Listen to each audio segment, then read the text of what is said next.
वीरू हत्याकांड के बाद किस तरह से दोनों ही बदमाशों को पुलिस ने मुठभेड़ में ढेर किया और खुद विधायक जगमोहन आनंद ने परिवार के बीच पहुंचकर जो है कड़ी से कड़ी कार्रवाई करने का आश्वासन दिया था। फिलहाल देख सकते हैं कि हमारे साथ मौजूद हैं। सबसे पहले तो मैं देश के यशस्वी प्रधानमंत्री जी को प्रणाम करते हुए अपनी बात आपके बीच में रखूंगा।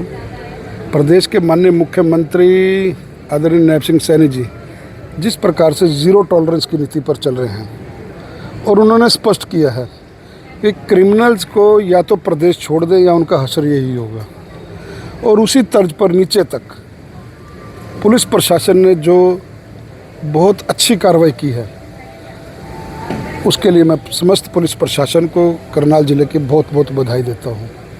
जिस प्रकार से उन्होंने उन अपराधियों को घेरा और उन अपराधियों ने पुलिस के ऊपर जवाबी कार्रवाई की, उस जवाबी कार्रवाई में दोनों शूटर्स ढेर हो गए। शूटर्स की कोई जाति नहीं है। मैं ये बात यहाँ पर स्पष्ट करना चाहता हूँ कि सोशल मीडिया पर एक प्रकार की मैं लगातार सुबह से खबरें देख रहा हूँ, उनको जाति के साथ जोड़कर देखा जा रहा है। मारने वाले का कोई धर्म नहीं है, उनको किसी जाति के साथ नहीं जोड़ना चाहिए। गलत काम करने वाला गलत काम करने वाला ही होता है। माँ बाप के अपने बच्चों को समझाना चाहिए, चाहे कोई भी हो। अगर वो कानून को अपने हाथ में लेगा और कानून के साथ खिलवाड़ करेगा तो खुली चेतावनी उनके साथ आगे भी यही असर होगा। अगर आप भोले भाले लोगों को, व्यापारियों को, आम जन को डराने का काम करके विदेशों में बैठ करके अगर आप धमकी देने का काम कर रहे हो, वो टाइम लद गया। पुलिस प्रशासन मुस्तैद है। करनाल पुलिस अधीक्षक ने जो त्वरित कार्रवाई की है, लगातार मैं उनके संपर्क में था और उन्होंने परिवार को आश्वस्त किया था। उन्हीं के भरोसे मैं परिवार के बीच में गया था और परिवार को मैंने आश्वस्त किया था कि आप निश्चिंत रहिए, शाम तक आरोपी गिरफ्तार होंगे। उनको जिंदा गिरफ्तार करते अगर वो पुलिस के ऊपर जवाबी कार्रवाई ना करते। कानून ने अपना काम किया है और सख्त संदेश समाज में देना ज़रूरी था। पूरा आपने देखा जिस प्रकार से पूरा प्रदेश, देश से इस प्रकार के लोगों ने धन्यवाद किया है, और जो ये विदेश में बैठ कर के इंस्टाग्राम पे और दूसरे पे, मैं उनको भी ये सलाह देता हूँ कि आप मुख्य धारा में लौटिए। इस प्रकार से देखिए, किसी मरने वाला किसी का बच्चा है, किसी का भाई है, किसी का बेटा है। कितने यत्न से बच्चे को पैदा कर करके माँ बाप बड़ा करते हैं। कल वीरू के पिताजी ने भी आपने देखा कि किस प्रकार से आप मीडिया के साथियों के आगे अपील की है कि अपने बच्चों को, चाहे वो किसी भी समाज से क्यों ना हो, ये 36 बिरादरी के लिए संदेश है कि हमें अपने बच्चों का ध्यान रखना चाहिए। वो बाहर जाके किनसे मिलते हैं, उनकी कंपनी क्या है, किसी गलत संगति में तो नहीं पड़े।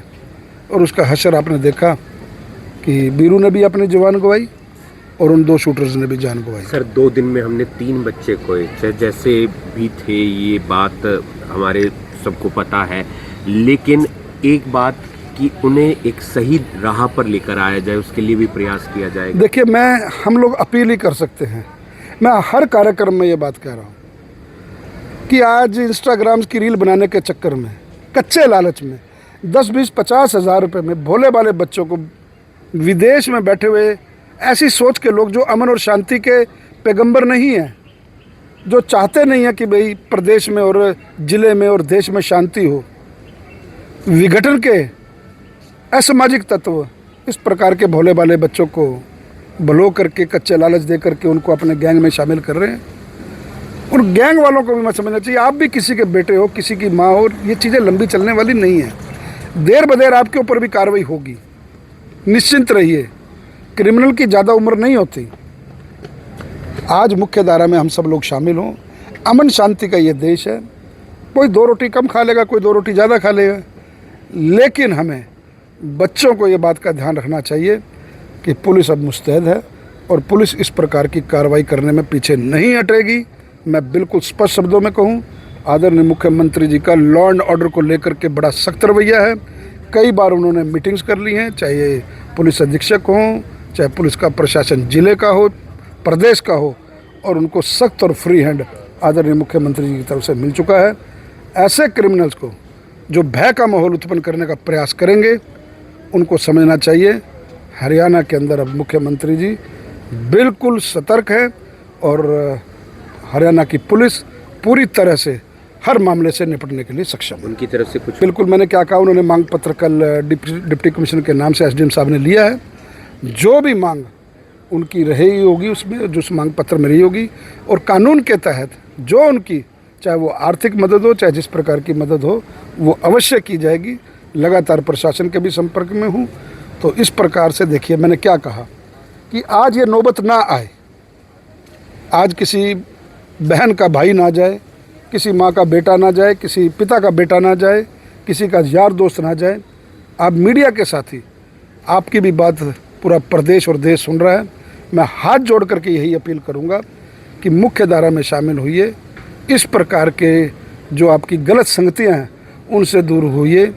जितनी जल्दी दूर होंगे उतना आपका ज़्यादा भला रहेगा और अगर आप इसी प्रकार के कृत्यों में सम्मिलित रहे तो अगला नंबर आपका भी हो सकता है।